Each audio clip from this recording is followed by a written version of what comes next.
မင်္ဂလာပါခင်ဗျာကျွန်တော်တို့ကိုယ့်ရဲ့ Facebook account ပေါ့ခင်ဗျာဒါမှမဟုတ်ကိုယ့်ရဲ့ Facebook page ဟာဗီဒီယိုရောပေါ့ခင်ဗျာသူများတွေပြန်ယူပြီးတော့တင်လို့မရအောင်ပေါ့ခင်ဗျာကျွန်တော်တို့လောက်ထားခြင်းပေါ့ခင်ဗျာဘယ်လိုလောက်ထားမလဲဆိုတာလေးကိုကျွန်တော်ပြန်လည်မျှဝေပေးမှာဖြစ်ပါတယ်ခင်ဗျာကျွန်တော်တို့အဲ့လိုလောက်ထားဖို့တော့ပေါ့ခင်ဗျာကျွန်တော်ပထမဆုံးအနေနဲ့ပေါ့ခင်ဗျာကိုယ့်ရဲ့ Facebook ဒါမှမဟုတ်ကိုယ့်ရဲ့ page ရဲ့ပေါ့ခင်ဗျာဒီ professional dashboard ထွေးထားကိုတစ်ချက်နှိပ်ဝင်လိုက်ပါမယ်ခင်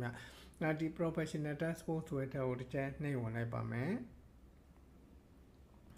်နေဝင်ပြီးတော့ဒီ professional dashboard တွေကိုရောက်သွားပြီဆိုရင်တော့ကျွန်တော်တို့ကဒီမှာပေါ့ခင်ဗျာ content ဆိုတဲ့ကိုတစ်ချက်နှိပ်ဝင်လိုက်ပါမယ်ခင်ဗျာကျွန်တော်တို့ဒီ content ဆိုတဲ့ကိုတစ်ချက်နှိပ်ဝင်လိုက်ပါမယ်ကျွန်တော်တို့ဒီမှာ content ဆိုတဲ့ကိုတစ်ချက်နှိပ်ဝင်လိုက်ပါမယ်ခင်ဗျာအဲ့ဒီမှာပေါ့ခင်ဗျာကျွန်တော်တို့ရဲ့ page ပေါ့ခင်ဗျာဒါမှမဟုတ်ကျွန်တော်တို့ရဲ့ Facebook account ပေါ့ခင်ဗျာအခုလိုလေးcontent protection ဆိုတဲ့ဟာလေးပွင့်နေရမှာဖြစ်ပါတယ်ခင်ဗျာဒီလိုပွင့်မှတာနေပေါ့ခင်ဗျာကိုယ့်ရဲ့ဗီဒီယိုပါမဟုတ်ကိုယ့်ရဲ့ဗီဒီယိုဝက်ဖြစ်ဓာတ်ပုံဝက်ဖြစ်စာဝက်ဖြစ်ပေါ့ခင်ဗျာတခုခုကိုပေါ့ခင်ဗျာကျွန်တော်တို့ကသူများတွေပေါ့ခင်ဗျာယူပြီးတော့တင်လို့မရအောင်ပေါ့ခင်ဗျာကာကွယ်ထားလို့ရပါတယ်ခင်ဗျာဒီလိုလေးပွင့်ပြီဆိုရင်တော့ရပြီပေါ့ခင်ဗျာဒါလေးပေါ်ရင်တော့ရပါပြီခင်ဗျာတကယ်လို့မပေါ်တဲ့လူတွေကလည်းကျွန်တော်နောက်ဗီဒီယိုလေးလုပ်ပြီးတော့ပေါ့ခင်ဗျာဒီ content protection ရှောင်းလေးလေးကိုကျွန်တော်ပြန်လည်မျှဝေပေးပါမယ်ခင်ဗျာဒီလိုလေးပွင့်ပြီဆိုရင်တော့ကျွန်တော်ပထမဆုံးအနေနဲ့ဒီ content protection ဆိုတဲ့ကိုတစ်ချက်နှိပ်ဝင်လိုက်ပါမယ်ခင်ဗျာနှိပ်ဝင်ပြီးရင်တော့ကျွန်တော်ဒီ setting နဲ့ကိုတစ်ချက်နှိပ်ဝင်လိုက်ပါမယ်ခင်ဗျာကျွန်တော်ဒီ setting ဆွဲထဲကိုတစ်ချက်နှိပ်ဝင်လိုက်ပါမယ်ကျွန်တော်ဒီ setting နဲ့ကိုတစ်ချက်နှိပ်ဝင်လိုက်ပါမယ်ခင်ဗျာကျွန်တော် setting နဲ့ကိုရောက်ပြီဆိုရင်တော့ကျွန်တော်ဒီ clock လေးပိတ်နေပေါ့ခင်ဗျာကျွန်တော်တို့ဖွင့်ပေးထားမှာဖြစ်ပါတယ်ခင်ဗျာဒီ automatically ပေါ့ခင်ဗျာကျွန်တော် protect your content ပေါ့ခင်ဗျာကျွန်တော်တို့ရဲ့ content တွေကိုအလိုလျောက်ကာကွယ်ပေးဖို့ခင်ဗျာပေါ့ခင်ဗျာဒီ clock လေးကိုတစ်ချက်ဖွင့်ပေးထားမှာဖြစ်ပါတယ်ခင်ဗျာဒီ clock လေးဖွင့်ပေးလိုက်ရင်တော့ရပြီပေါ့ခင်ဗျာဆိုရင်တော့ကျွန်တော်တို့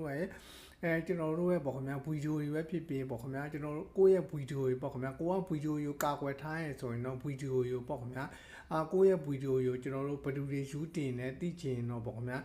ဒီ content protection ဆိုတဲ့ကိုတစ်ချက်နှိပ်ဝင်လိုက်ပါမှာခင်ဗျာအဲ့ဒီမှာပေါ့ခင်ဗျာကိုယ့်ရဲ့ဗီဒီယိုကိုသူများတွေယူတင်တာသိချင်တော့ပေါ့ခင်ဗျာဒီမှာ match ဆိုတဲ့ကိုတစ်ချက်နှိပ်ဝင်လိုက်ပါမှာခင်ဗျာ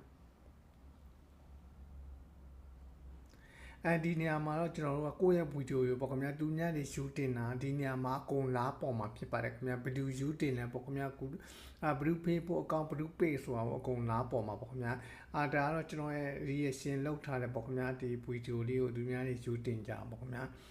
ယူတင်တာမှာဒီမှာပေါ့ခင်ဗျာသူများတွေဒီမှာတင်တဲ့ page တွေကိုပါတယ်အကုန်ဒီမှာလားပေါ်တာဖြစ်ပါတယ်ခင်ဗျာအများကြီးပေါ့ခင်ဗျာဒီဗီဒီယိုကတော့တော်တော်များများရှူတင်ကြတယ်ပေါ့ခင်ဗျာအဲ့ဒီပုတ်ကတော့အများတော်တော်များများပေးရရှူတင်ကြအဲ့လိုရှူတင်ရင်ကိုယ့်စီမှာလားပေါ်မှာဖြစ်ပါတယ်ခင်ဗျာဒီကလို့ဒီမှာဆိုရင်ပေါ့ခင်ဗျာဒီမှာကျွန်တော်တို့ဒီမှာလည်းကျွန်တော် reaction လုပ်ထားတဲ့ဗီဒီယိုကိုလူများတွေပြန်ပြီးတော့ရှူတင်တာပေါ့ခင်ဗျာရှူတင်တယ်ဆိုတာအပြည့်ရှူတင်တာမဟုတ်ပေါ့ခင်ဗျာကျွန်တော်သဘောတရားချင်းတူနေကျွန်တော်ဒီဗီဒီယိုတွေကို reaction လုပ်ထားတ